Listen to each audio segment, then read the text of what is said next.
Hi, നമസ്കാരം. എന്തൊക്കെയുണ്ട് വിശേഷം? എല്ലാവർക്കും സുഖമല്ലേ? അതെ, ഞങ്ങൾക്ക് ഇന്നൊരു സന്തോഷ വാർത്ത പറയാനാണ് ഞാൻ വന്നിരിക്കുന്നത്. എന്താണെന്ന് വെച്ചാൽ, ജർമ്മനിയിലുള്ള എൻ്റെ അത്തുമണിക്കുട്ടൻ ഇന്ന് വരികയാണ് മാൾട്ടയ്ക്ക്. ചേച്ചീനെയും ഉണ്ണിനെയും കാണാനായിട്ടുള്ള ഓടി വരികയാണ്. 10 ദിവസത്തെ ഈസ്റ്റർ വെക്കേഷനാണ്. അപ്പോൾ അതിന് വേണ്ടിയിട്ട് ഇന്ന് വരും, 14-ാം തീയതി പോകും. പക്ഷെ വേറൊരു ടാസ്ക് എന്തെന്ന് വെച്ചാൽ, ജർമ്മനിയിൽ നിന്ന് മാൾട്ടയ്ക്ക് വെറും 2 മണിക്കൂറേ ട്രാവലിംഗ് ഉള്ളൂ. പക്ഷേ മോള് താമസിക്കുന്നിടത്തു നിന്ന് ജർമ്മനി എയർപോർട്ടിലേക്ക് എത്തണമെങ്കിൽ 6 മണിക്കൂർ മെട്രോ പിടിച്ചിട്ട് വേണം വരാൻ. കാലത്ത് 6:45 കുട്ടി ഇറങ്ങിയിരിക്കുന്നത്. പക്ഷെ ഇപ്പം ടയേർഡായി, മമ്മി ഫ്ലൈറ്റ് കയറാമെന്ന് പറഞ്ഞ് ഫോൺ ചെയ്തിട്ടുണ്ടായിരുന്നു. അപ്പോൾ ശരി, ഓക്കെ. ഇപ്പോൾ ഇവിടെ 7:15, നമ്മുടെ നാട്ടിലൊരു 11-11:30 ആയിട്ടുണ്ട്. അപ്പോൾ വരും, 2 മണിക്കൂറുള്ളൂ. പക്ഷെ കുട്ടി ആകെ ടയേർഡായിട്ടുണ്ട്. പക്ഷെ ഞങ്ങൾക്ക് ഭയങ്കര സന്തോഷമാണ്. അപ്പോൾ ഞങ്ങൾ പോവാണ് പിക്ക് ചെയ്യാനായിട്ട്. ഓക്കെ, കാണാട്ടാ.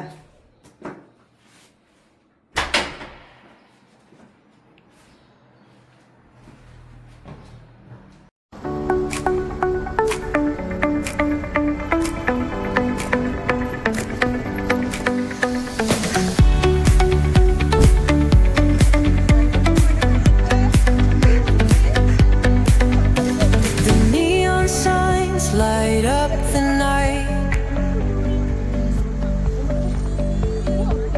Electric heart. കുട്ടി വന്നു. ആള് പറഞ്ഞിട്ടുണ്ടായിരുന്നു, മമ്മി നാട്ടിൽ വെക്കുന്ന പോലെ മമ്മിയുടെ സാമ്പാറ്, ക്യാബേജ് തോരൻ, പോർക്ക് ഫ്രൈ, അത് ഞാൻ ഉണ്ടാക്കി. അവൾക്ക് വിശന്നിട്ട് പാടില്ല. അപ്പൊ ഞാൻ വാരി കൊടുക്കാണ് കഴിക്കാനായിട്ട്. എന്താലേ, ഒരു ദിവസം പോലും എന്നെ പിരിഞ്ഞു നിൽക്കാത്ത കുട്ടിയായിരുന്നു. 2 വർഷം ആവാറായി ജർമ്മനിക്ക് പോയിട്ട്. മറ്റു 3 പേരെ പോലെയല്ല, ഇവളൊരു പ്രത്യേകതയാണ്. എന്നെ പിരിഞ്ഞ ഒരു ദിവസം പോലും നിൽക്കാറില്ല. ആ കുട്ടി 2 വർഷമായി എന്നെ മിസ് ചെയ്തിട്ട് വളരെ സങ്കടമായിരുന്നു. ഇവിടെ എന്റെ നമുക്ക് പിള്ളേര് ഇപ്പൊ എത്ര വലുതായാലും എന്താ പറയാ, പിള്ളേര് തന്നെയാണ്. അപ്പൊ എന്റെ മൂത്തോ ചോറ് വേണമെന്ന് പറഞ്ഞു.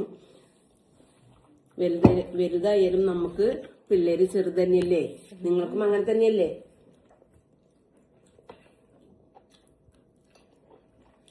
ഞങ്ങൾക്ക് ഈസ്റ്റർ ആഘോഷിച്ചില്ലേ. കുട്ടി വരുന്ന കാരണം ഞങ്ങള് ഒരു ഫിഷ് മന്തിയിലാണ് ഒതുക്കിയത്. ഇനി ഞങ്ങള് ഈ 7 ദിവസം ഞങ്ങൾക്ക് ആഘോഷം തന്നെയായിരിക്കും ഇവിടെ നിന്നങ്ങോട്ട്. പിന്നെ 14-ാം തീയതി മോള് പോവും. അത് കഴിഞ്ഞ് 2-3 ദിവസം കഴിയുമ്പോൾ ഞാനും ഒരു പക്ഷേ പോകും. അതുകൊണ്ട് എന്താ പറയാ, കൊച്ചിന് ഭയങ്കര സങ്കടമാണ്.